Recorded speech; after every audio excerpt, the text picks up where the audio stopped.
Hello दोस्तों, मैं प्रदीप शुक्ला आपका एसटीडी अड्डा में बहुत बहुत स्वागत करता हूं। उम्मीद करते हैं आप अच्छे होंगे, स्वस्थ होंगे और आपकी पढ़ाई बहुत बेहतरीन तरीके से चल रही होगी। तो आज जो है हम लोगों का एक बहुत ही धमाकेदार टॉपिक होने वाला है अरिथमेटिक रीजनिंग, जिसे हम हिंदी में कहते हैं गणितीय संक्रियाएं। ठीक है ना। तो अरिथमेटिक रीजनिंग में कैसे क्वेश्चंस आते हैं और उन्हें हम किस प्रकार से सॉल्व कर सकते हैं, उसके बारे में आज हम डिस्कस करने वाले हैं।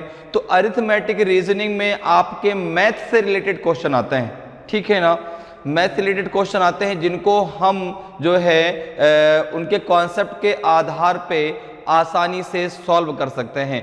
तो चलिए आज क्लास को स्टार्ट करते हैं, क्वेश्चन के साथ में स्टार्ट करते हैं और उन क्वेश्चनों को कैसे हम आसानी से सॉल्व कर सकते हैं इसके बारे में आज हम सीखते हैं। तो चलिए स्टार्ट करते हैं। और आज क्लास का देखिए पहला क्वेश्चन है आपके सामने। पहला क्वेश्चन है आज की क्लास का आपका कि 5 children take part in a tournament, each one has to play every other one, how many games must they play. एक प्रतियोगिता में 5 बच्चे भाग लेते हैं, प्रत्येक को एक दूसरे को खेलना है, एक दूसरे से खेलना है। उन्हें कितने खेल खेलने होंगे? एक दूसरे से खेलना है, एक दूसरे से खेलना है। उन्हें कितने खेल खेलने होंगे? 8, 10, 24, 30। इसमें से कौन सा आपका सही आंसर है? ए सही है, बी सही है, सी सही है कि आपका डी सही है? तो अब देखिए क्या कह रहा है कि एक प्रतियोगिता में 5 बच्चों ने भाग लिया। अब 5 बच्चों ने भाग लिया तो प्रत्येक को प्रत्येक से गेम खेलना है। जैसे मैं हूं, आप हैं और भी 5 हैं, तो मेरा गेम आपसे भी होगा। ठीक है ना। अब जैसे मान लो उस गेम में है, मैं हो गया राम, श्याम, घनश्याम, महेश, सुरेश, 5 लोग थे।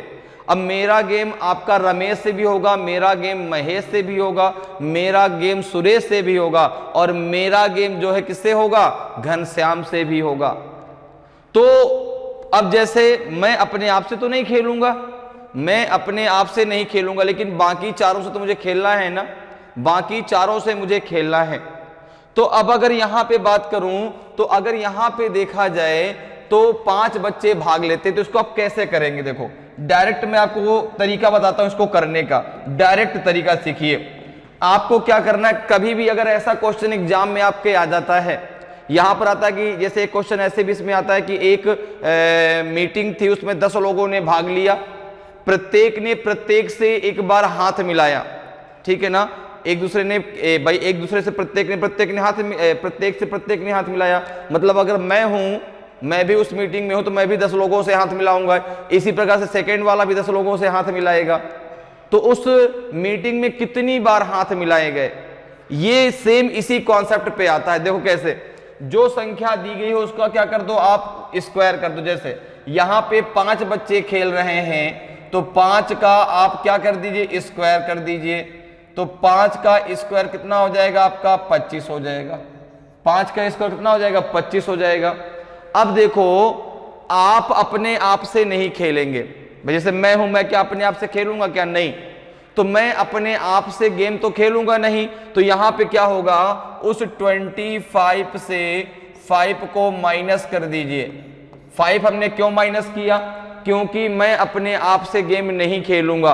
तो 5 को मैंने माइनस कर दिया, कितना बचा? 20। अब देखो, जब गेम खेला जाएगा तो मैं सिंगल नहीं खेलूंगा गेम।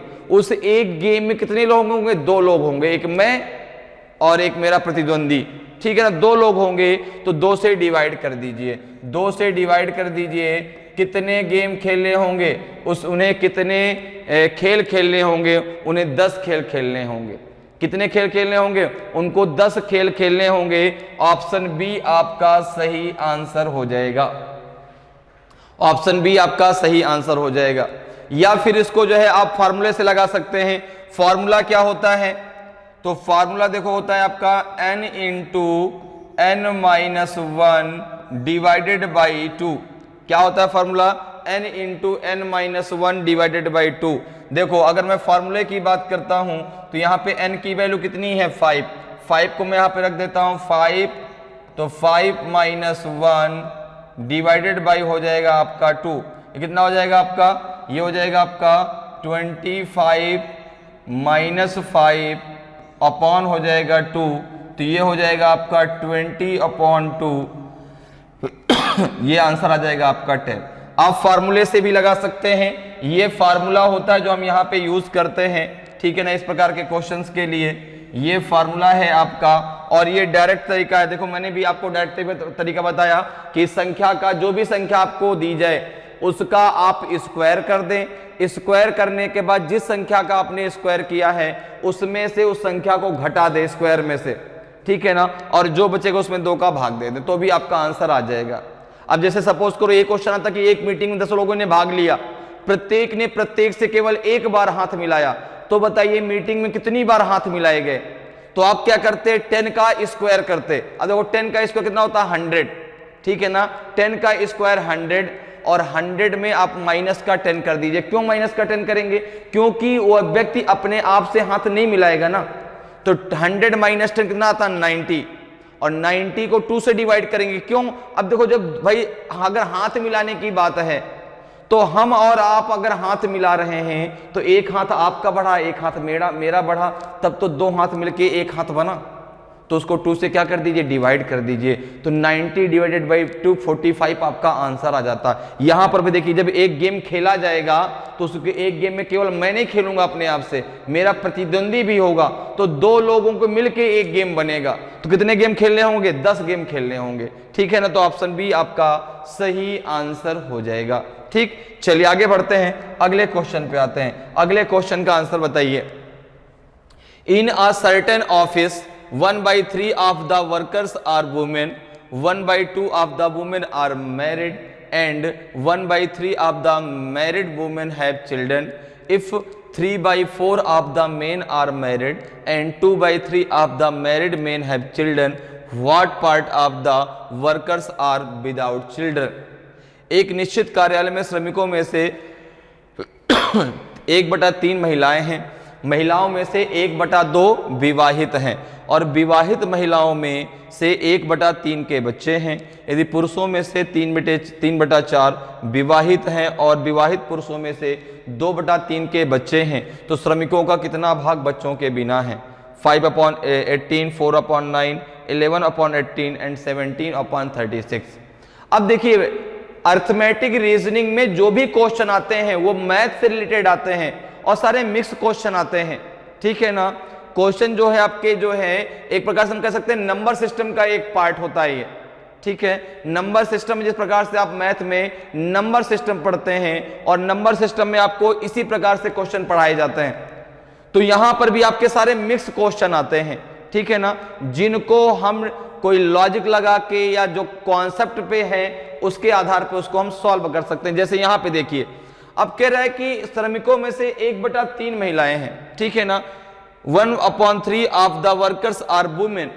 अब आप एक काम करो, आप यक्ष मानने की बजाय कोई ऐसी संख्या मान लो जिसका हम 1/3 आसानी से निकाल सकें। जैसे आपने कहा मैं बहुत कुछ मान सकता हूं, मैं 9 मान सकता हूं, मैं 12 मान सकता हूं, ठीक है ना, मैं 18 मान सकता हूं, जो 3 से आसानी से डिवाइड हो जाए। जैसे मैंने सपोज किया कि वहां पे वर्कर्स की जो संख्या थी वो आपकी वर्कर्स की जो संख्या थी वो आपकी 18 थी, ठीक है ना। मैंने मान लिया कि वहां पे वर्कर्स जो थे जो श्रमिक थे उनकी टोटल संख्या 18 थी, मैंने 18 अपने सपोज कर ली, ठीक है। मैंने 18 क्यों माना, चूंकि 18 3 से आसानी से डिवाइड हो जाएगा। अब देखिए उसने कहा कि जो आपके वहां पे वर्कर्स हैं उनमें 1/3 आपके वुमेन हैं, तो यहां पे अगर मैं यहां पे वुमेन की संख्या निकालता हूं कि नंबर ऑफ वुमेन, ठीक है ना, वर्कर्स में अगर मैं बात करूं नंबर ऑफ वुमेन की बात करूं तो आप बोलेंगे कि 18 का 1/3 अर्थात इसमें आपकी 6 वुमेन है, ठीक है ना। तो अगर आपसे यहां पर कहा जाए तो आप मुझे बताइए कि 18 में से आपके 6 जो है वुमेन है, 6 आपकी वुमेन है, तो आपके जो है 12 आपके मैन होंगे, ठीक है ना, M से मैन और W से वुमेन, ठीक है। इस बात को क्लियर रखिएगा। भाई हमने यहाँ पे निकाल दिया कि जो है 1/3 आपको वेमेंस थी, तो आपके जो है 12 आपके क्या बच्चे, 12 आपके मैन बच्चे। तो 18 अगर मैंने टोटल माना है, ठीक है ना, ये सारे आंकड़े 18 के अकॉर्डिंग है, ठीक है। अब देखिए आपका कितना आ जाएगा, अगर भाई 6 वुमेन है तो आपके 12 क्या हो जाएंगे, मैन हो जाएंगे। आगे जरा देखिए अब देखिए क्या कह रहा है कि महिलाओं में से 1/2 विवाहित हैं। उन 6 में से, अब देखो आपने जो संख्या मानी है वो अगर कहीं भी आगे जितना भी आपको डाटा दिया गया है वो उसको निकालने में कहीं प्रॉब्लम अगर नहीं आ रही तो आपके द्वारा डाटा जो माना गया है वो आपका बिल्कुल सही है। क्योंकि देखो भाई वुमेन और मैन की संख्या पॉइंट में तो नहीं आएगी कि 2.5 3.5 हो जाए, ठीक है ना। अब जैसे यहां पे आपने निकाला कितना 1/2 क्या है, विवाहित है, 1/2 आपकी मैरिड है। तो अब अगर मैं यहां पे बात करूं नंबर ऑफ मैरिड वुमेन, ठीक है ना, अगर यहां पे बात की जाए नंबर ऑफ मैरिड वुमेन, ठीक है ना, number of married women, number of married women, तो आप बोलेंगे इनकी संख्या कितनी हो जाएगी, टोटल है इनकी संख्या 6, इसमें से 1/2 आप निकाल दीजिए तो मैरिड वुमेन हो गई 3, ठीक है ना। भाई टोटल संख्या वुमेन कितनी है, 6 है, 6 का हमने 1/2 निकाल दिया तो आपके नंबर ऑफ मैरिड वुमेन कितनी आ गई, 3 आ गई। अब जरा आगे क्या कह रहा है, यदि पुरुषों में से 3/4 विवाहित हैं और विवाहित पुरुषों में से, अब देखो अभी और भी आगे कुछ है, महिलाओं में से 1/2 विवाहित और विवाहित महिलाओं में से 1/3 के बच्चे हैं, ठीक है ना। 1/3 of the married women have children, तो number of married women who have children, ठीक है ना, नंबर ऑफ, अब अगर मैं बात करूं यहां पे कि नंबर ऑफ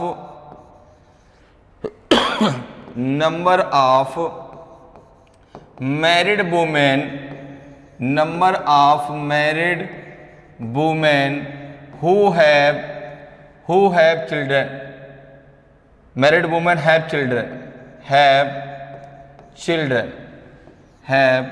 चिल्ड्रन, तो आप बोलेंगे मैरिड वुमेन कितनी है आपकी 3, मैरिड वुमेन कितनी है आपकी 3, उनमें से 1/3 के पास चिल्ड्रन है, अर्थात कितने के पास चिल्ड्रन है आपके 1 के पास। अगर भाई टोटल है 6, उनमें से 3 मैरिड हैं तो 3 में से 1 के पास बच्चा है, तो ये इसका 1 आ गया। अब जरा आगे बात करते हैं, अब आते हैं मैन में, तो क्या कह रहा है कि जो आपकी जो पुरुष है उनमें से 3/4 क्या है, विवाहित। तो अगर आप मैरिड मैन निकालेंगे, अगर आप यहां पे निकालें नंबर ऑफ मैरिड मैन, ठीक है ना, तो अगर मैं मैरिड मैन की बात करूं तो ये हो जाएगा आपका कितना, तो आपने कहा टोटल कितने हैं आपके, टोटल है 12, उसका 3/4 अगर मैं निकालूंगा तो ये आ जाएगा आपका 9, कितना आ जाएगा आपका 9। तो मैरिड मैन की संख्या कितनी हो जाएगी 9, और उनमें से विवाहित पुरुषों में से 2/3 के पास बच्चे हैं, तो आपने कहा 2/3 के पास क्या है, बच्चे। तो यहां पे चिल्ड्रन मतलब कि ऐसे पुरुषों की संख्या जिनके पास बच्चे हैं, तो मैन हैव चिल्ड्रन, ठीक है ना, चिल्ड्रन। तो मैरिड मैन हैव चिल्ड्रन, अगर इनकी संख्या की बात करें तो मैरिड कितने हैं आपके, मैरिड है आपके 9, उनमें से जो है 2/3 के पास बच्चे हैं, तो 3 3 9 और 3 2 6, 6 लोगों के पास बच्चे हैं। देखो भाई जब आप इसको सॉल्व करेंगे तो आसानी से सॉल्व कर सकते हैं। 3 3 कितना हो जाएगा 9, 3 2 कितना हो जाएगा आपका 6, 4 3 12, 3 3 9। क्लियर है मेरी बात, यहां किसी को प्रॉब्लम तो नहीं है। ये 3 3 9 हो जाएगा और 3 2 6, 4 3 12, 3 3 9, 3 1 1 और यहाँ पे 2 3 6, 3 1 3 और यहाँ पे 3 6 आपका 18 सॉरी 6 1 6। इतनी सारी बातें हमारी क्लियर हो गई। अब देखो क्या पूछ रहा है, तो श्रमिकों का कितना भाग बच्चों के बिना है, तो आपने कहा टोटल भाग है श्रमिकों का 18, ठीक है ना। अब जिनका विवाह हुआ है उन्हीं के पास तो बच्चे हैं, तो अब बच्चे कितनों के पास हैं, तो आपने कहा बच्चों की जो बात है कि number of married women have children, उनकी संख्या है 1, ठीक है ना, और मैन हैव चिल्ड्रन, उनकी संख्या है 6, ठीक है। तो 6 और प्लस 1 कितना हो गया 7, 6 प्लस 1 कितना हो गया 7, तो 7 के पास आपके बच्चे हैं। भाई 18 में से 7 लोगों के पास बच्चे हैं, तो 11 के पास बच्चे नहीं होंगे। भाई बच्चे किसके, देखो 6 जो है आदमियों के पास बच्चे हैं और 1 आपके जो है महिलाओं के पास बच्चे हैं, तो 6 और 1 कितना हो गया 7, तो 7 लोगों के पास बच्चे हैं, तो टोटल है आपके 11, तो 11 के पास बच्चे नहीं होंगे। तो अब देखो अगर मैं निकालूं कि कितने श्रमिकों का भाग बिना बच्चों के है, तो आपका आ जाएगा 11/18, क्योंकि भाई 11 के पास बच्चे नहीं हैं और कितने में से नहीं है, 18 में से नहीं है, क्योंकि 7 के पास तो हैं, तो 11 के पास नहीं है, तो कितने में से 18 से, तो 11/18 आपका सही आंसर हो जाएगा। मेरी बात समझ में आपको आ रही है कि मैंने आपसे क्या बताया? मैंने सबसे पहले हमने निकाला नंबर ऑफ वुमेन, ठीक है ना, तो आपने कहा कितनी आ जाएंगी 6, तो आपके 12 मैन हो गए। Number of married women 3, number of married women have children 1, इसी प्रकार से मैरिड मैन की बात करें तो 9, और उनमें से बच्चे कितनों के पास है, 2/3 के पास, तो 6 लोगों के पास बच्चे हैं, तो 6 + 1 7 ऐसे श्रमिक है, ऐसे वर्कर हैं जिनके पास बच्चे हैं। तो टोटल कितने हैं आपके 18, तो 18 में से 7 के पास बच्चे, तो 11 के पास बच्चे नहीं होंगे, और कितने में से नहीं होंगे, 18 में से, तो 11/18 आपका सही आंसर हो जाएगा। ऑप्शन सी आपका सही आंसर होगा। ठीक, चलिए आगे बढ़ते हैं, अगले क्वेश्चन पे आते हैं। अगले क्वेश्चन का आंसर बताइए। There are some benches in a classroom, if 4 students sit on each bench, then 3 benches are left unoccupied. However, if 3 students sit on each bench, 3 students are left standing. How many students are there in the class? एक कक्षा में कुछ bench हैं, यदि प्रत्येक bench पर 4 विद्यार्थी बैठते हैं तो 3 बेंच खाली रह जाती है। हालांकि यदि प्रत्येक बेंच पर 3 छात्र बैठते हैं तो 3 छात्र खड़े रह जाते हैं। छात्र कक्षा में कितने छात्र हैं? 36, 48, 56 कि 64। तो अब यहां पर देखिए, अगर हम बात करें, अब हमें नहीं पता कि क्लास में कितने स्टूडेंट हैं, ठीक है ना। अब या तो हम इसको ऑप्शन के अकॉर्डिंग कर लें, या तो हम ऑप्शन के अकॉर्डिंग कर लें, और या तो फिर जो है हम इसको यहां पर क्या कर दें, जो है एक्स मान के कर लें। जैसे कक्षा में कितने छात्र हैं, ठीक है ना, उसने पूछा है कि how many students are there in the class, तो आपने माना क्लास में जो है एक्स स्टूडेंट है। आपने कहा कक्षा में छात्रों की संख्या, कक्षा में छात्रों की संख्या, कक्षा में छात्रों की संख्या आपने मान ली कितनी, x, संख्या मान ली आपने x, ठीक है ना। अभी मैं आपको ऑप्शन से भी करना सिखाऊंगा, कैसे आप डायरेक्ट ऑप्शन से भी कर सकते हैं। आपने x मान लिया, अब क्या कह रहा है कि यदि प्रत्येक बेंच पर, ठीक है ना, 4 विद्यार्थी बैठते हैं तो 3 बेंच खाली रह जाती है, तो टोटल है आपके x। तो अगर मैं इसको पहली कंडीशन बनाता हूं, फर्स्ट कंडीशन, तो फर्स्ट कंडीशन मेरी क्या बनेगी, अगर जो x है उनमें से 4 बैठ गए तो 3 बेंचें क्या पड़ गई, खाली रह गई। फिर उसने कहा कि यदि प्रत्येक बेंच पर 3 छात्र बैठते हैं, सेकंड कंडीशन ये कह रही है कि यदि प्रत्येक बेंच पे 3 छात्र बैठते हैं, ठीक है ना, तो फिर क्या होता है, तो 3 छात्र खड़े रह जाते हैं। तो 3 छात्र जो है, छात्रों में से 3 क्या हो गए, खड़े रह गए, अगर 3 बैठे। अब इन दोनों को जरा इक्वल कर दीजिए, तो इनको दो जब आप इक्वल करेंगे तो आपको x की वैल्यू मिल जाएगी। देखो कैसे, x/4 + 3 = x - 3/3। जरा इसको सॉल्व करिए, हो जाएगा x + 12/4 हो जाएगा x - 3/3।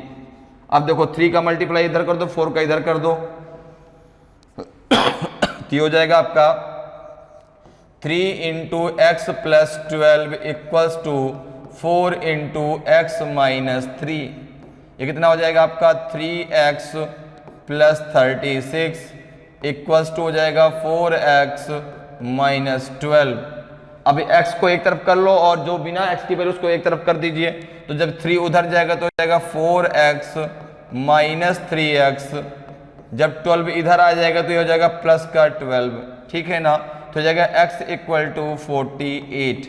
x इक्वल टू कितना हो गया 48, अर्थात क्लास में आपके 48 स्टूडेंट थे, ठीक है ना। कितने छात्र थे? आपके 48 थे। अब जैसे 48 स्टूडेंट को बैठाने के लिए अब अगर आपके जो है यहाँ पे 4 स्टूडेंट बैठते तो 3 बेंचें खाली रह जाती। तो अगर 4 बैठ रहे हैं तो 12 चौको 48, 12 4 जा 48 होता है।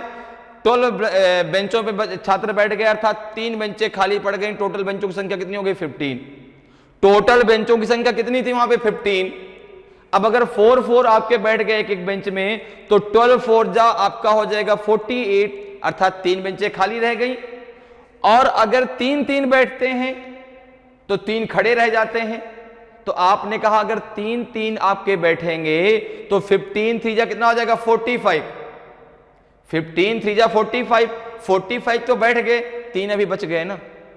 3 अभी देखो बच गए भाई। देखो अगर 4 बैठते तो 12 4 जा 48, आपकी 3 बेंचें, क्योंकि टोटल बेंचें 15 यहां से हमने निकाल लिया, तभी 3 बेंचें खाली रह गई। अगर उसी में 3 बैठ जाते तो 15 बेंचों में एक बेंच में 3 से 15 कितने बैठ जाएंगे आपके?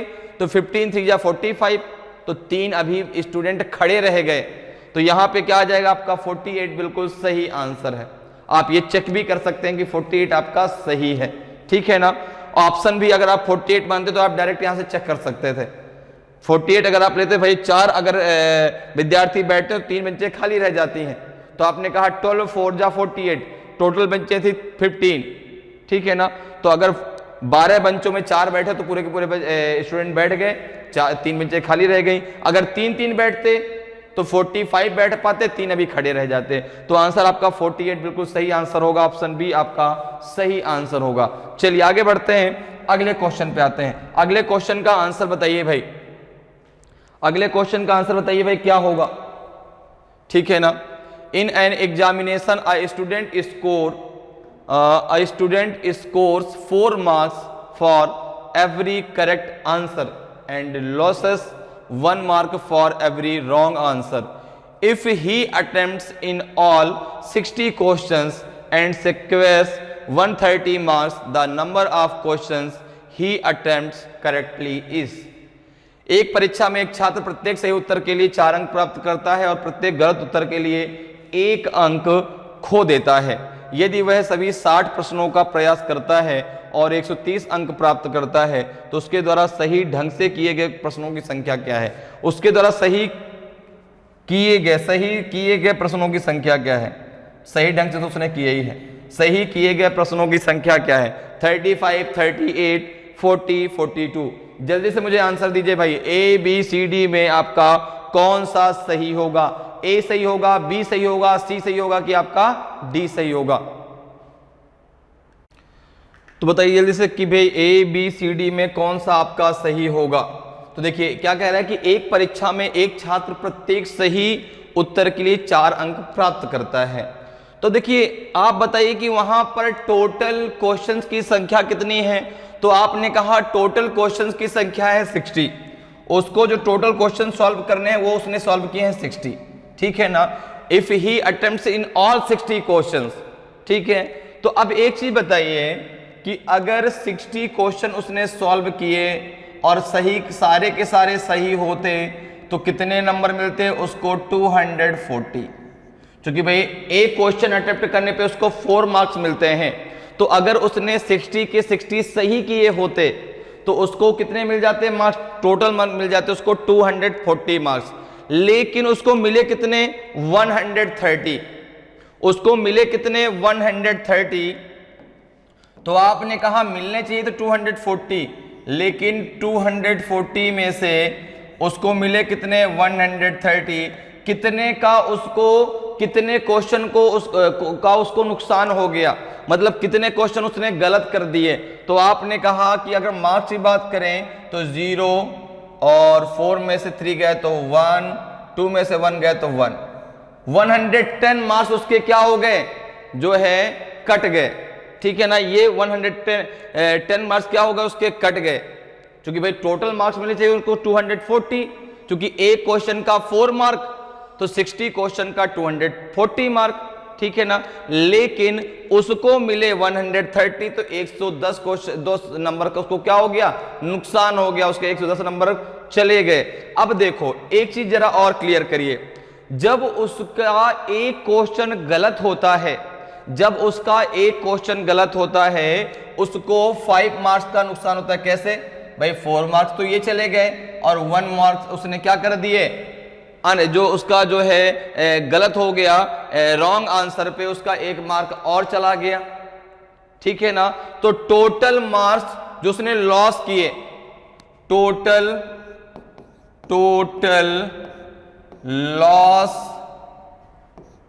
लॉस मार्क अगर मैं बात करूं तो ये हो जाएंगे 5। ठीक है ना, एक क्वेश्चन पे उसको 5 मार्क का नुकसान हो रहा है। कैसे, देखो भाई 4 आपका जो है, एक तो जो एक क्वेश्चन था 4 मार्क का वो भी चला गया और 1 नंबर उसका अपने घर से चला गया। ठीक है ना, तो टोटल उसके 5 मार्क चले गए। तो अब देखो कि यहां के हिसाब से 5, लेकिन यहां कितने गए आपके, टोटल जब उसने 60 क्वेश्चन किए थे तो वहां पे आपके 110 गए, तो 5 इक्वल टू हो जाएगा 110, तो 1 इक्वल टू हो जाएगा आपका 110 अपॉन 5। तो यहाँ पे कितना आ जाएगा आपका 5 टू ज़ा 10। ठीक है ना, 5 टू ज़ा 10 और ये कितना हो जाएगा आपका, यहाँ पे हो जाएगा 5 टू ज़ा 10। ठीक है ना, 22। तो क्या करें, तो उसके द्वारा सही किए गए प्रश्नों की संख्या बतानी है आपको। ये तो रॉन्ग क्वेश्चन आ गए, तो अब देखो 22 उसने रॉन्ग क्वेश्चन कर दिए। ठीक है ना, रॉन्ग क्वेश्चन की संख्या कितनी आ गई, तो आपने कहा रॉन्ग जो है क्वेश्चन, रॉन्ग क्वेश्चन की अगर हम बात करते हैं तो रॉन्ग क्वेश्चन उसने कितने किए, 22। कितने किए, 22। तो राइट क्वेश्चन की अगर हम संख्या निकालते हैं तो कितनी आ जाएगी, तो आपने कहा कि इसको जो है टोटल में से माइनस कर दीजिए। टोटल कितने हैं आपके 60, तो राइट क्वेश्चन की संख्या कितनी हो जाएगी, एक काम जरा करिए, इसको और नीचे लिख लीजिए ताकि यहाँ पे हम आसानी से चीजों को कर सकें। ठीक है ना, इसको थोड़ा सा और नीचे लिख लेते हैं या फिर ऊपर कर लेते हैं ताकि आसानी से यहाँ पे हो जाए। ये तो आपको समझ में आ गया था, 60 × 4 इक्वल टू 240 और 240 माइनस 130 इक्वल टू 110। ये कैसे आया, तो समझ में आ गया था। ठीक है, तो टोटल क्वेश्चन आपके कितने थे, 60 थे। रॉन्ग क्वेश्चन कितने हो गए, 22। तो राइट क्वेश्चन की अगर मैं बात करूं, राइट क्वेश्चन कितने हो जाएंगे, राइट क्वेश्चन की अगर मैं बात करता हूं तो टोटल क्वेश्चन है 60, उसमें से 22 माइनस कर दीजिए, ये बचेगा आपका 38। कितना हो जाएगा, 38। तो ऑप्शन बी आपका सही आंसर हो जाएगा। क्योंकि देखो भाई टोटल लॉसेस मार्क कितने हो गए, 5, लेकिन यहाँ कितने हैं टोटल आपके 110, तो 5 इक्वल टू 110 के, तो 1 इक्वल टू आपका 22। ठीक है, तो रॉन्ग क्वेश्चन कितने हो गए, 22, तो राइट क्वेश्चन कितने हो जाएंगे आपके 38। तो ऑप्शन बी आपका सही आंसर हो जाएगा। क्लियर, चलिए आगे बढ़ते हैं, अगले क्वेश्चन पे आते हैं। अगले क्वेश्चन का आंसर बताइए। A man has a certain number of small boxes to pack into parcels. If he packs 3, 4, 5 or 60 in a parcel, he is left with 1. If he packs 7 in a parcel, none is left over. What is the number of boxes he may have to pack? एक आदमी के पास parcel में pack करने के लिए निश्चित संख्या में छोटे बक्से होते हैं। यदि वह एक पार्सल में 3, 4, 5 या 6 पैक करता है तो उसके पास एक रह जाता है। ठीक है ना, अगर वह एक पार्सल में 7 पैक करता है तो कोई भी नहीं बचा। उसे कितने बक्सों को पैक करना पड़ सकता है, 106, 301, 309 की 400। अब एक चीज देखिए, उसने कहा कि अगर जो बक्सा है, बक्से में अगर वो 3 या 4 या 5 या 6 पैक करता है तो एक बक्सा उसका लेफ्ट हो जाता है, वन बॉक्स लेफ्ट, ठीक है ना, एक बॉक्स बच जाता है। लेकिन जब अगर वो 7 पैक करता है तो यहाँ पे आपकी बॉक्सों की संख्या कितनी होती है, 0 बॉक्स लेफ्ट, कोई भी बॉक्स उसके पास नहीं बचा, सारे के सारे बॉक्स खत्म हो जाते हैं। तो एक सिंपल सी बात है, इनमें वही आंसर सही होगा। देखो ऐसे क्वेश्चन को आपको चुटकियों में उड़ाना है, इसमें कुछ भी आपको मानने की जरूरत ही नहीं है। डायरेक्ट जो है यहाँ पे हम ये देख रहे हैं कि अगर हम भाई ये तो टोटल दिए गए हैं, ये टोटल दिए गए हैं, इनमें अगर हम 3, 4, 5 और 6 से डिवाइड करें उसको तो एक शेष बचना चाहिए, एक रिमाइंडर बचना चाहिए। लेकिन 7 से डिवाइड करने पे रिमाइंडर 0 आना चाहिए। भाई जो 7 से पूर्णतः डिविजिबल हो जाएगा वही सही आंसर होगा। क्यों? क्योंकि 7 जब पैक किए जाते हैं तो वहां पे एक भी बॉक्स नहीं बचता, 0 बॉक्स लेफ्ट। तो इसलिए जो है जो संख्या इनमें इन चारों ऑप्शन में 7 से पूर्णतः डिवाइड हो जाएगी वही इसका सही आंसर होगा। जैसे 106 क्या 7 से डिविजिबल है क्या? 106 क्या 7 से डिविजिबल है क्या? आपने कहा नहीं, नहीं है। क्यों? क्योंकि देखो जरा डिवाइड करके देखिए, 7 1 जा 7 बचेगा 3, 7 के टेबल में 36 नहीं आता। अब अगर हम बात करें कि 301 क्या 7 से डिविजिबल है? आपने कहा 7 2 जा आपका 48, 7 2 जा कितना हो जाएगा 48, सॉरी 7 2 जा 14 होता है, 48 नहीं होता। 7 4 जा 28, 7 4 जा 28 बचेगा 2 और 7 3 जा आपका 21। ये पूरा का पूरा डिविजिबल है, ये संख्या पूरी की पूरी डिविजिबल है किससे? 7 से। इसलिए आपका 301 आंसर हो जाएगा। जरा सी और डी भी चेक कर लीजिए ताकि आपके दिमाग में कोई कंफ्यूजन ना रहे। जरा 309 को 7 से डिवाइड करिए, 309 को जरा 7 से डिवाइड कर दीजिए। तो आपने कहा 7 4 जा 28 बचेगा 2, 29 7 के टेबल में नहीं आता, इसलिए जो है ये भी संख्या आपकी 7 से डिवाइड नहीं होगी। 400 डिवाइडेड बाई 7, 7 5 जा 35 बचेगा यहाँ पे 5, 57 के टेबल में नहीं आता, इसलिए जो है ये भी संख्या 7 से डिविजिबल नहीं होगी। अब दूसरा जरा चेक कर लीजिए, अगर 301 को आप 3 4 5 या 6 से डिवाइड करते तो रिमाइंडर 1 आना चाहिए। जैसे जरा 3 से डिवाइड करके देखिए, अब दिमाग में डिवाइड करिए ना, ये तो आप दिमाग में कर सकते हैं, ठीक है ना। ये आपको जो है आप उसको लिखें जरूरी नहीं है, आप यहां पे तुरंत उसको चेक कर लीजिए। जैसे 3 से अगर डिवाइड करते तो रिमाइंडर 1 बचता कि नहीं बचता? भाई 3 से 30 डिवाइड हो जाता, 1 डिवाइड नहीं होता, ठीक है ना। 4 से अगर डिवाइड करते तो 4 7 जा 28, 4 7 जा 28 बचता 2, 21 आपका फिर से आता, 4 5 जा 21 बच जाता। जरा आप डिवाइड करिए 5 से, 5 6 जा 30 1 बच जाता। 6 से डिवाइड करिए, 6 5 जा 31 बच जाता। तो 301 आपका बिल्कुल सही आंसर है। ये आपके हर कंडीशन पे जो है बिल्कुल सही आ रहा है, हर कंडीशन पे। जब 3 5 6 और पैक करता है तो 1 लेफ्ट हो जाता है, जब 7 पैक करता है तो आपका 0 लेफ्ट हो जाता है। तो आंसर आपका बी आपका बिल्कुल सही आंसर होगा। तो ऐसे क्वेश्चन को आपको ऑप्शन से ही करने होंगे, ऑप्शन से ही करना चाहिए, ठीक है ना। तो ऑप्शन बी आपका सही आंसर हो जाएगा। चलिए आगे बढ़ते हैं, अगले क्वेश्चन पे आते हैं। अगले क्वेश्चन का आंसर बताइए। A, B, C and D play a game of cards. A says to B, if I give you 8 cards, you will have as many as C has, and I shall have 3 less than what C has. फिर कह रहा also if I take 6 cards from C, I shall have twice as many as D has. If B and D together have 50 cards, how many cards has A got? A B C और D ताश का खेल खेलते हैं। A B से कहता कि यदि मैं आपको 8 पत्ते देता हूं तो आपके पास सी के जितने पत्ते होंगे और मेरे पास सी के मुकाबले 3 कम होंगे। इसके अलावा अगर मैं सी से 6 कार्ड लेता हूं तो मेरे पास डी के मुकाबले 2 गुना होगा। यदि बी और डी के पास एक साथ 50 पत्ते हैं तो ए के पास कितने पत्ते हैं? 40, 37, 27, 23। अब देखिए यहां इस क्वेश्चन को हम ऑप्शन के द्वारा भी कर सकते हैं, इस क्वेश्चन को जो है हम कंडीशन बना के भी कर सकते हैं। जैसे अगर कंडीशन की बात करें तो क्या देखो क्या कहता है, A says to B if I give you 8 cards you will have as many as C। देखो A B C D 4 लोग हैं, A B से कहता है कि यदि मैं तुम्हें कितने 8 पत्ते देता हूं, तो A ने किसको दिया, B को, तो B के पास अगर B को उसने 8 दे दिया तो किसके बराबर में हो गए, उसके बराबर में, उसके पास C के बराबर में।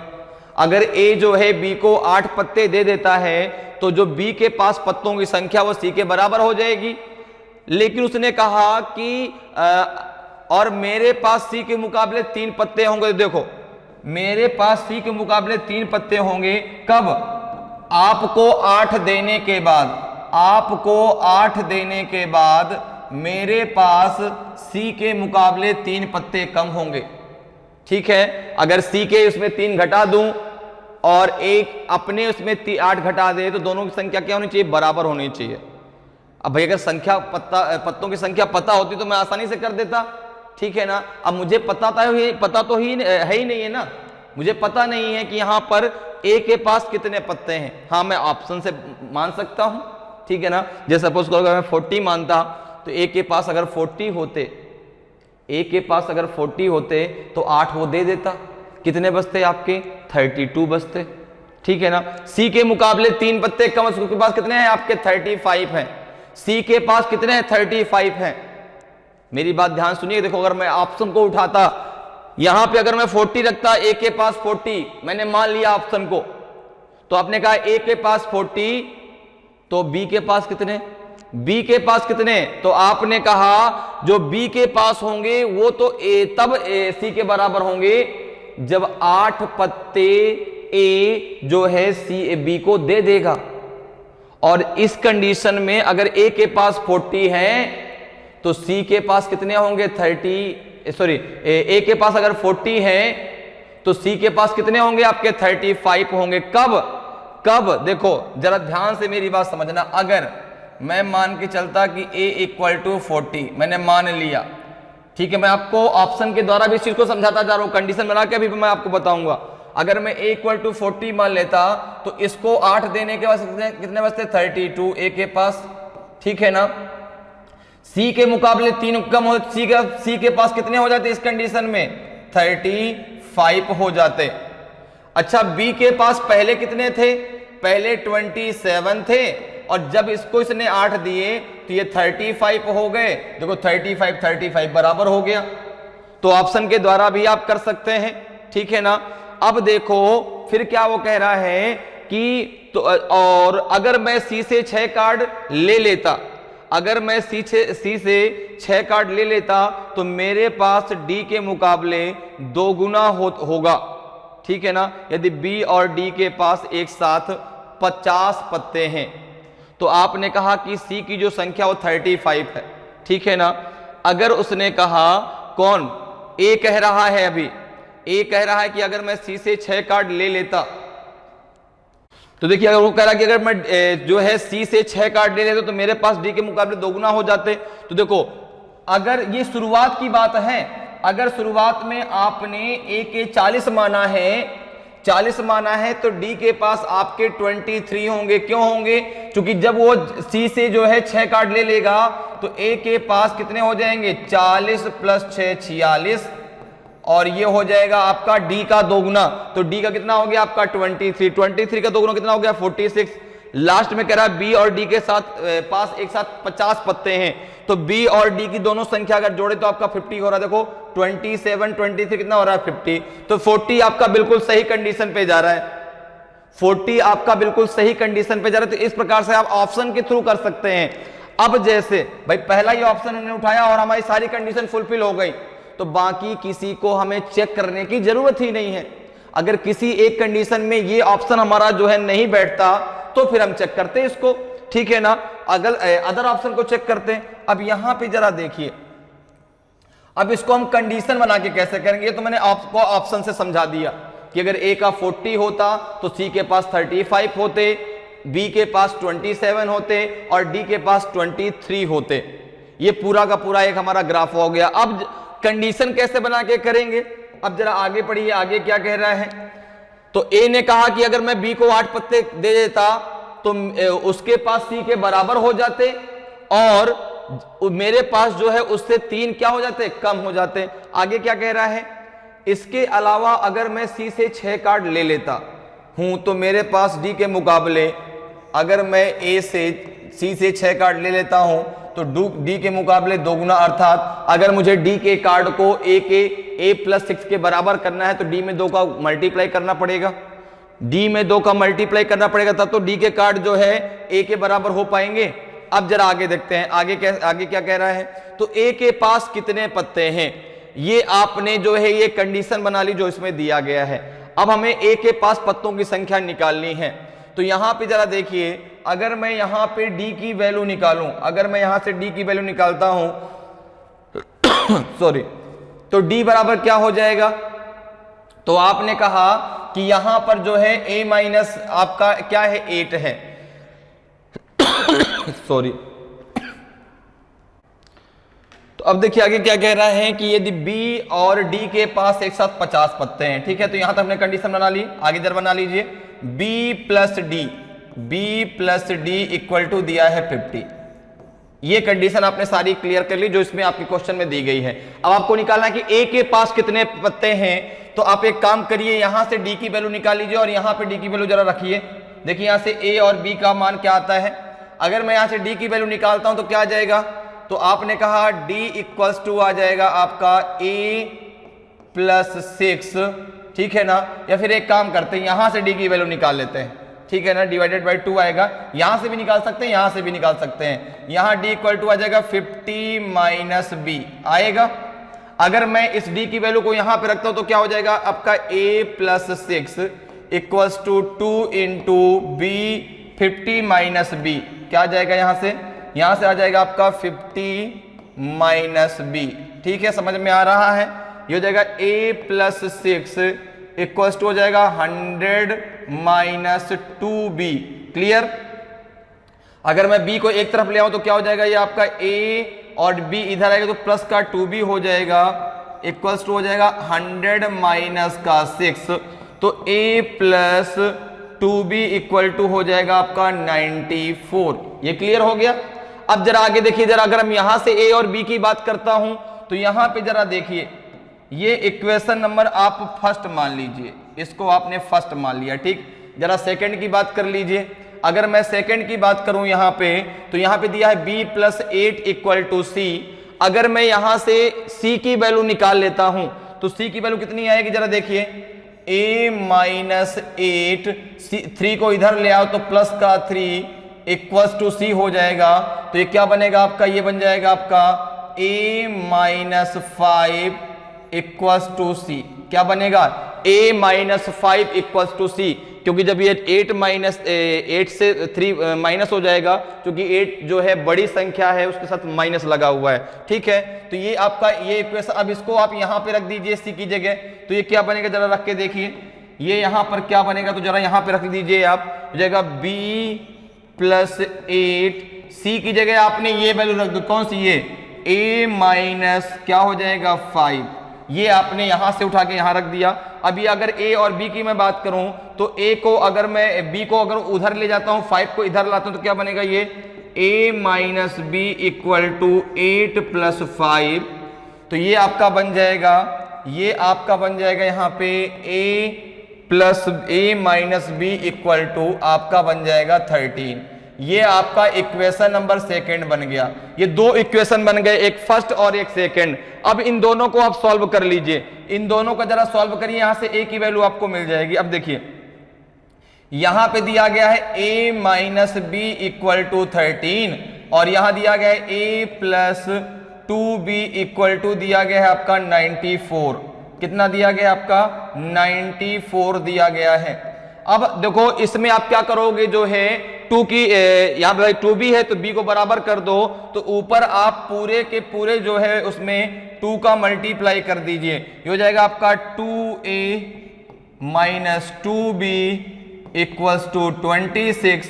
नीचे आपका a plus 2b equals to है 94। इन सबको आपस में ऐड कर दीजिए।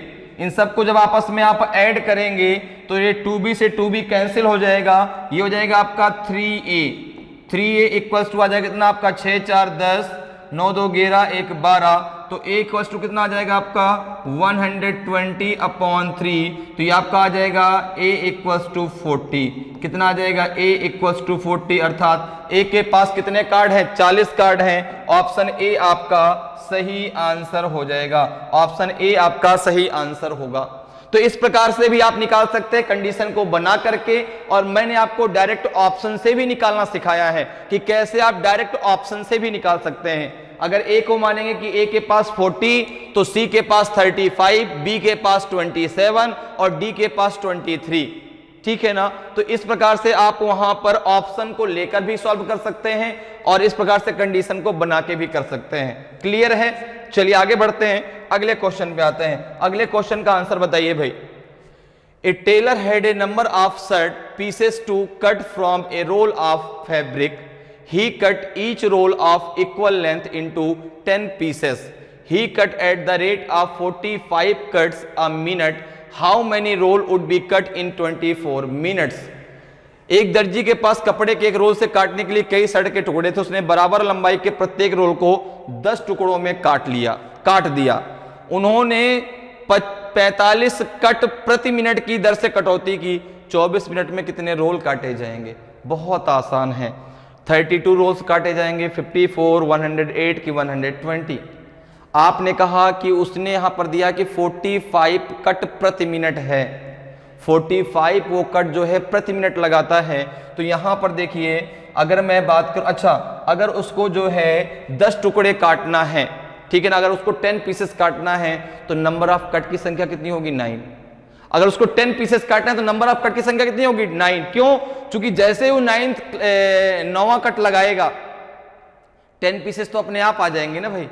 ठीक है, तो नंबर ऑफ कट कितने लगाएगा? 9 लगाएगा। इस बात को ध्यान रखिएगा भाई। जितने पीसेस आपको काटना हो, जैसे आपको 5 पीसेस काटना है तो नंबर ऑफ कट कितने लगाएंगे? 4। क्यों? क्योंकि जैसे ही आप चौथा कट लगाएंगे 5वां तो कपड़ा अपने आप आपके पास आ जाएगा ना। तो अगर उसको 10 पीस काटने हैं तो नंबर ऑफ कट की संख्या कितनी हो जाएगी? 9। ठीक है ना। तो 10 पीसेस में नंबर ऑफ कट की संख्या, नंबर ऑफ कट कितने होंगे?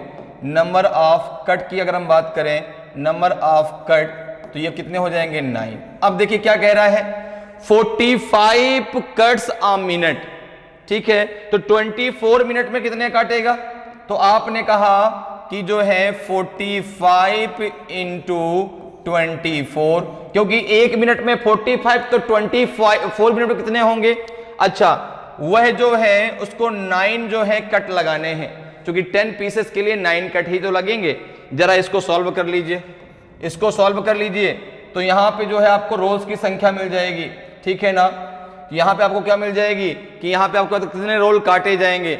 ठीक है ना। तो यहां पे देखो आपको मिल जाएगा कितना? 9 5 जा 45, 24 5 जा 120 रोल। ठीक है, तो 120 रोल आपका आंसर आ जाएगा। ऑप्शन डी आपका सही आंसर हो जाएगा।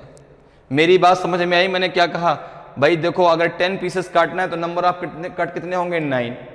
अब उसने कहा कि 1 मिनट में 45 कट लगाता है, तो 24 मिनट में कितने कट लगाएगा? तो आपने कहा 45 इंटू 24। ठीक है ना। तो यहां पर देखिए नंबर ऑफ कट कितने हैं? 9 है। तो 9, अब ये टोटल रोल बताने हैं ना, तो नंबर ऑफ कट 9 है। 9 से इसको डिवाइड कर देंगे तो 120 रोल्स जो है वो काट देगा। तो ऑप्शन डी आपका सही आंसर हो जाएगा। ठीक है, 24 मिनट में कितने रोल काटे जाएंगे? 120 रोल्स। क्लियर। चलिए आगे बढ़ते हैं, अगले क्वेश्चन पे आते हैं। अगले क्वेश्चन का आंसर बताइए। A shepherd had 17 sheep, all but 9 died. How many was he left? एक चरवाहे के पास 17 भेड़ें थी, 9 को छोड़कर सभी की मौत हो गई। उसके पास कितने बचे थे? नन, कोई नहीं। 8 9 17। बहुत सिंपल सा क्वेश्चन है। इसका आंसर इसके क्वेश्चन में ही छुपा है। इस क्वेश्चन का आंसर उसके क्वेश्चन में ही छुपा है। एक चरवाहे के पास 17 भेड़ें थी। कितनी थी? 17। 9 को छोड़कर ऑल बट 9 डाइड। ध्यान से पढ़िए, ऑल बट 9 डाइड, ठीक है ना। How many was he left with, तो उसने कहा कि 9 को छोड़कर सभी की मौत हो गई। कितनों को छोड़ के? 9 को छोड़ के, तो 9 तो छूट गई ना, तो आंसर क्या हो जाएगा आपका सी। 9 छूट गई, बाकी सभी मर गई, तो क्वेश्चन में ही आंसर छुपा है। तो मैंने कहा ना, शुरुआत में मैंने आपसे कहा कि मिक्स क्वेश्चन आते हैं आपके, ठीक है ना। हर क्वेश्चन को लगाने की जरूरत पड़े जरूरी नहीं है, डायरेक्ट एक कॉन्सेप्ट पे लेकर के आप तुरंत उसका आंसर दे सकते हैं। तो उसने कहा, देखो क्या कह रहे हैं कि ऑल बट 9 डाइड, ठीक है ना। 9 को छोड़ के सभी मर गई, तो 9 तो छूट गई ना, बाकी सब मर गई, ठीक है ना।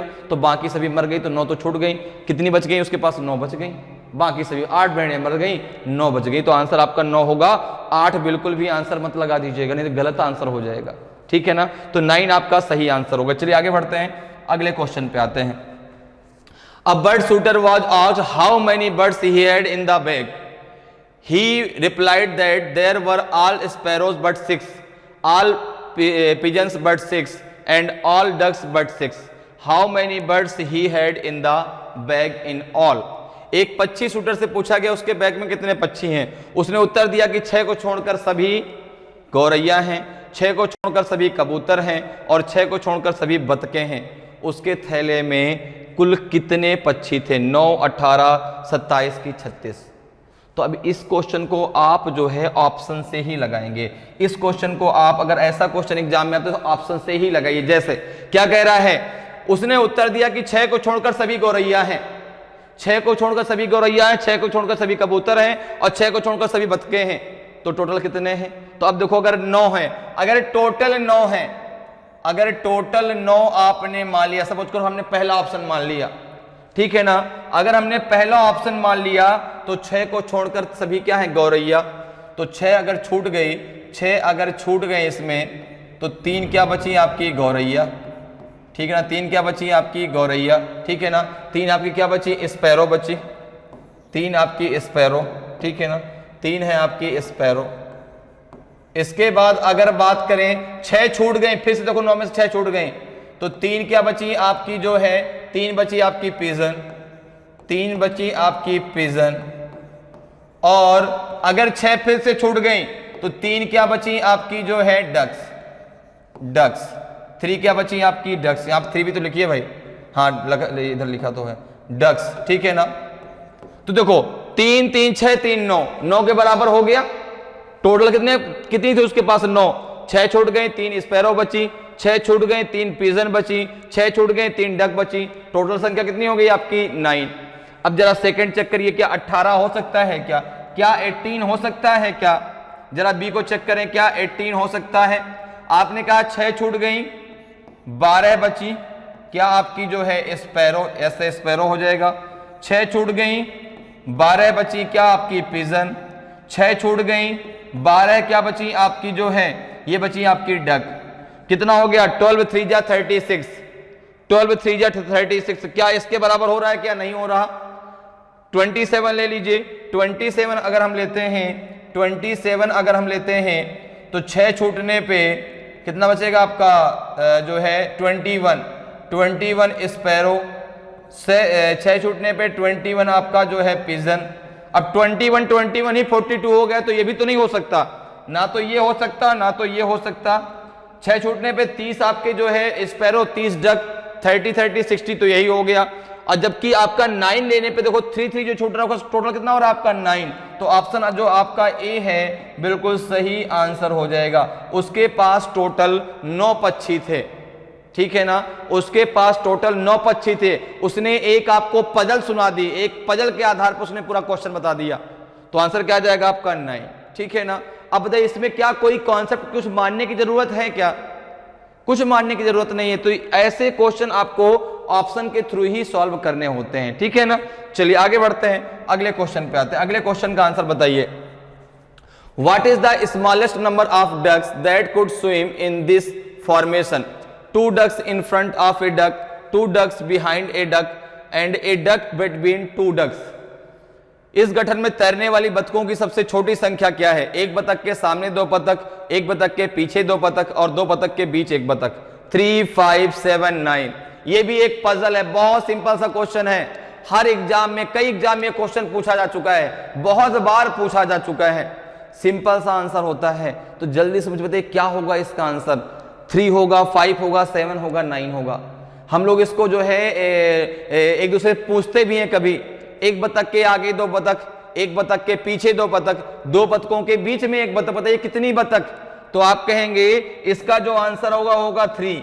देखो ये 1, 2 और 3, ठीक है ना। देखो एक बतख के आगे 2 बतख, ठीक है ना, एक बतख के पीछे 2 बतख, 2 बतखों के बीच में एक बतख।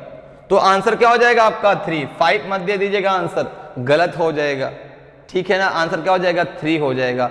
2 बतखों के सामने, एक बतख के सामने 2 बतख, एक बतख के पीछे 2 बतख, 2 बतखों के बीच में एक बतख। आंसर कितना हो जाएगा 3, ठीक है। चलिए आगे बढ़ते हैं, अगले क्वेश्चन पे आते हैं। अगले क्वेश्चन का आंसर दीजिए। The 30 members of a club decided to play a badminton single tournament. Every time a member loses a game, he is out of the tournament. There are no ties. What is the minimum number of matches that must be played to determine the winner? एक club के 30 सदस्यों ने badminton एकल tournament खेलने का फैसला किया। जब भी कोई सदस्य कोई गेम हारता है तो टूर्नामेंट से बाहर हो जाता है। कोई बंधन नहीं है। विजेता निर्धारित करने के लिए न्यूनतम कितने मैच खेलने जाने चाहिए? 15, 29, 61, नन ऑफ दीज। बहुत सिंपल सा क्वेश्चन है, कुछ नहीं है क्वेश्चन में, केवल आपको आंसर देना है। मिनिमम, अगर आपसे यहाँ पे आपको बताना है मिनिमम, ठीक है ना, minimum number of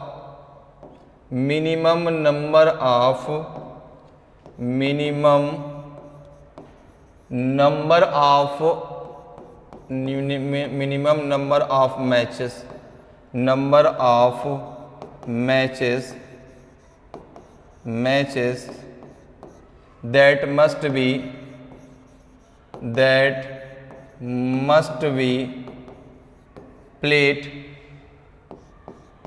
be played determine to player played to determine the player determine the winner, ठीक है ना। इसका डायरेक्ट आंसर हो डिटरमाइन द विनर, कुछ नहीं है यहाँ पे, डायरेक्ट आपका आंसर हो जाएगा जो है 32, सॉरी कितना हो जाएगा, तो आपने कहा टोटल मैच कितने हैं 30। एक वही है जो विनर होगा वो अपने आप से थोड़ा ना खेलेगा, 29 मैच तो उसको खेलने ही पड़ेंगे, 29 मैच तो उसको खेलने ही पड़ेंगे। कुछ नहीं क्वेश्चन में, देखो क्या कह रहा है भाई। एक चीज बताइए, जैसे आप 30 सदस्यों ने एक बैडमिंटन एकल टूर्नामेंट प्रतियोगिता आयोजित की, अब जो है मुझे हर एक व्यक्ति से तो खेलना पड़ेगा, मुझे केवल अपने आप से नहीं खेलना पड़ेगा। तो विनर को, जो विनर होगा वो सारे मैच जीतेगा, वो सारे मैच जीतेगा। तो न्यूनतम कितने मैच खेलने होंगे उसको? 29 तो खेलने ही होंगे, तभी तो विनर होगा, क्योंकि सारे मैच जो जीत जाएगा, जो हारता जाएगा वो गेम से बाहर जाता जाएगा। तो विनर 29 मैच जीत जाएगा, तो 29 मैच उसको खेलने पड़ेंगे। ऑप्शन बी आपका सही आंसर हो जाएगा। आगे बढ़िए, अगले क्वेश्चन पे आ जाइए। अगले क्वेश्चन का आंसर बताइए। What is the product of all the numbers in the dial of A telephone? अब देखिए ऐसे क्वेश्चन केवल पूछे जाते हैं कि आपका आईक्यू लेवल कितना तेज है, कितना तेज है और कितनी जल्दी से आप आंसर दे सकते हैं। जैसे कह रहा है कि एक टेलीफोन के डायल में सभी संख्याओं का गुणनफल क्या होता है। अब इतनी बड़ी संख्या है, कौन टेलीफोन डायरी की संख्याओं को गुणा करते बैठेगा, ठीक है ना भाई। टेलीफोन तो बहुत बड़े बड़े नंबर होता है। आपने कहा सर बस 1 सेकंड का क्वेश्चन है, मैंने कहा ना बस बात तो वही है ना कि जो है यहाँ पे केवल किसकी बात है, केवल बात है आपके आईक्यू लेवल की। आपने कहा कि the product of all numbers, ठीक है ना। अगर मैं बात करूं कि the product of all number in telephone in dial of telephone, तो आप कहेंगे 0। टेलीफोन तो आप कहेंगे इसका आंसर हो जाएगा 0। आंसर क्या हो जाएगा 0। क्यों 0 होगा? क्योंकि एक नंबर 0 भी तो होगा। 1 2 3 4 5 6 7 8 9 और एक 0 भी तो है भाई। स्टार्टिंग तो 0 से हो चुकी है। जैसे आप किसी का भी कोई नंबर बताते हैं, कोई नंबर डायल करते हैं, तो डायल में आपका 0 भी आता है और जब 0 से आप मल्टीप्लाई करेंगे तो 0 आएगा। ऑप्शन डी आपका सही आंसर हो जाएगा। कुछ नहीं है क्वेश्चन में।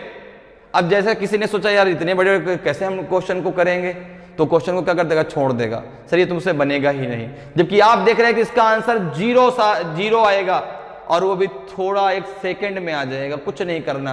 तो ऐसे ऐसे क्वेश्चन आपके एग्जाम में पूछे जाते हैं, ठीक है। चलिए आगे बढ़ते हैं, अगले क्वेश्चन पे आते हैं। अगले क्वेश्चन का आंसर बताइए भाई। A group of 1200 person consisting of captains and soldiers is traveling in a train. For every 15 soldiers there is one captain. The number of captain in the group. एक train में कप्तानों और सैनिकों से युक्त 1200 व्यक्तियों का एक समूह यात्रा कर रहा है। प्रत्येक 15 सैनिकों के लिए कप्तान होता है। समूह में कप्तानों की संख्या कितनी है? 85 है, 80 है, 75 है कि 70 है? तो आपने कहा कि यहां पे अगर हम बात करें the number of captain in a group, अगर आपसे कहा जाए कि द नंबर ऑफ कैप्टन्स, ठीक है ना, captains in a group, in the group, तो आप कहेंगे इसकी संख्या कैसे निकालेंगे भाई? टोटल कितने हैं? टोटल है आपके 1200, इसमें जो है डिवाइड कर दे, कितने का डिवाइड करें? तो 15 सोल्जर पे एक कैप्टन है, तो उनके ग्रुप में टोटल कितने लोग हैं? 16। भाई 15 सोल्जर्स हो गए, 15 आपके सोल्जर्स हो गए और एक आपका कैप्टन हो गया। तो टोटल पर्सन उनके ग्रुप में कितने हैं? 16 हैं।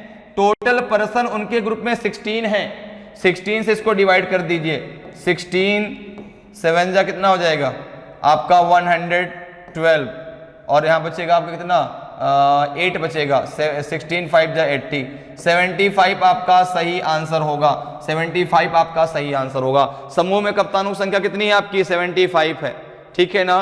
क्योंकि भाई देखो ऐसा है कि 15 सोल्जर्स हैं और एक उनके साथ कप्तान है, तो टोटल उनके ग्रुप में आपके 16 लोग होंगे, ठीक है ना। कैप्टन को मिला के तो कैप्टन कितने होंगे आपके? 75। ऑप्शन सी आपका सही आंसर हो जाएगा। चलिए आगे बढ़ते हैं, अगले क्वेश्चन पे आते हैं। अगले क्वेश्चन का आंसर बताइए।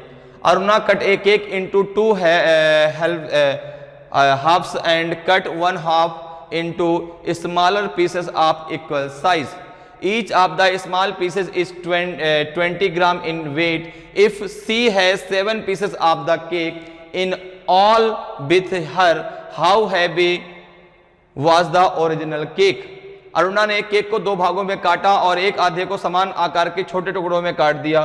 प्रत्येक छोटे टुकड़े का वजन 20 ग्राम है। यदि उसके पास कुल मिलाकर केक के 7 टुकड़े हैं तो मूल केक कितना भारी था? ए बी सी डी ई में कौन सा सही? देखो भैया, ये एक केक है, ये एक केक है। उसने इस केक को पहले 2 बराबर भागों में काट दिया। यहां से उसने बराबर भागों में काट दिया। एक पार्ट ये हो गया और एक पार्ट आपका ये हो गया, बिल्कुल बराबर बराबर पार्ट है, ठीक है ना।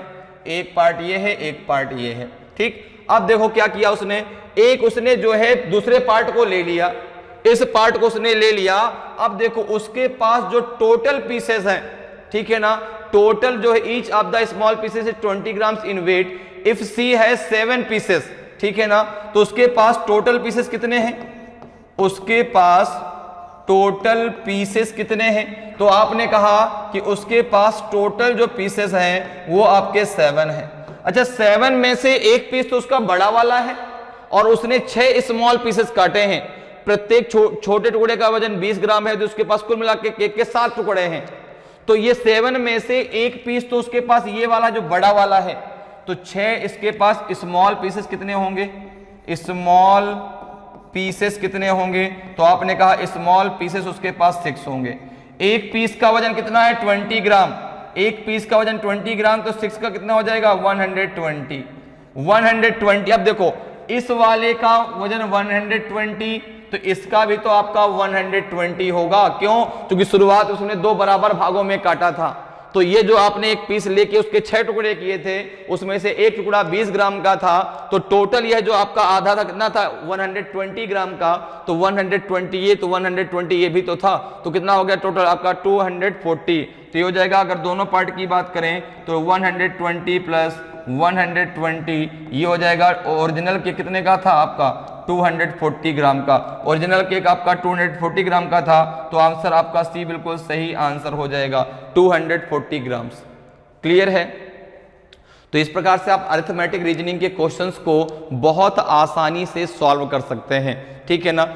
कॉन्सेप्ट के आधार पे, कुछ ऑप्शन के आधार पे आप आसानी से उनको सॉल्व कर सकते हैं। तो उम्मीद करते हैं कि आज क्लास आपको बहुत अच्छे से समझ में आई होगी कि कैसे हम जो है अरिथमेटिक रीजनिंग के क्वेश्चन को आसानी से सॉल्व कर सकते हैं और कैसे क्वेश्चन आपके एग्जाम में पूछे जाते हैं। तो अगर आज की क्लास आपको अच्छी लगी हो, आज का वीडियो आपको अच्छा लगा हो और अभी तक आपने वीडियो को लाइक नहीं किया तो वीडियो को लाइक करें। अगर आप नए हैं और अभी तक आपने चैनल को सब्सक्राइब नहीं किया तो चैनल को सब्सक्राइब जरूर कर लें, ताकि आपको क्लास की जानकारी समय समय पर मिलती रहे और आपकी तैयारी बेहतरीन तरीके से चलती रहे। तो आज के लिए इतना ही, फिर मिलेंगे। जय हिंद, जय भारत।